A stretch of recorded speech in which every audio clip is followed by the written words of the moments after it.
Друзья, всем привет! Это канал Просто Кухня. Спасибо большое, что вы с нами. Сегодня я готовлю рыбу с овощами в духовке. Таким образом можно готовить абсолютно любую рыбу.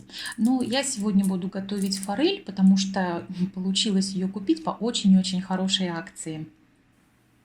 Вот у меня 4 стейка форели. Добавляю по вкусу соль и черный молотый перец. При желании вы можете добавить какие-то свои любимые приправы или приправу для рыбы. Это уже дело вкуса. У меня только соль и перец. Отставляю рыбу пока в сторону, сама займусь овощами. Беру один болгарский перец. Вот смотрите, он у меня как из 4 частичек состоит. Это самый сладкий перец, который состоит именно из 4 камер, а не из 3.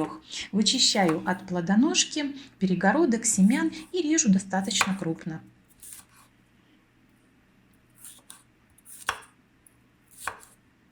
Беру 2 средних помидора,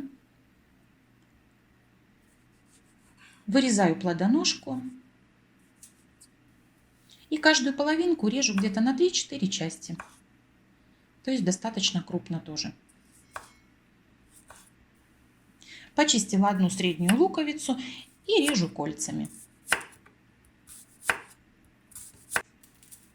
Овощи готовы, беру противень, застеленный пергаментной бумагой, и под каждый кусочек рыбы выкладываю кружочки лука.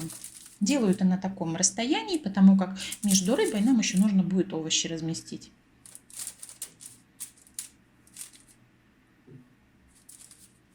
Ну и теперь на лук кладу кусочки рыбы.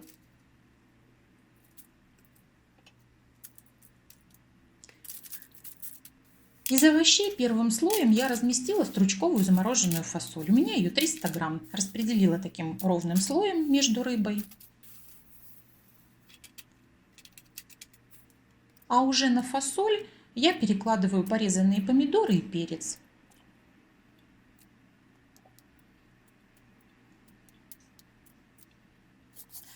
В рыбу у нас соль и перец добавлены, а в овощи нет. Поэтому присыпаем чуть-чуть овощи солью. И также овощи можно слегка взбрызнуть растительным маслом. У меня оливковое. Рыбу не нужно, потому что в этой рыбе и так достаточно жира. И что еще, ребята, я делаю? Я беру панировочные сухари и овощи присыпаю сухарями. И для чего вот это я делаю? А для того, чтобы из них вот вся влага не испарилась. Вы знаете, это очень здорово работает. Вот как я сравниваю, как мульчирование почвы, чтобы удерживать влагу. Вот и сухари здесь играют такую же роль. Если не пробовали, обязательно попробуйте. Это очень круто. Отправляю все это в духовку, разогретую до 180 градусов, минут на 30-35. Но это, конечно, от духовок зависит, но плюс-минус, конечно, с минут 5-10.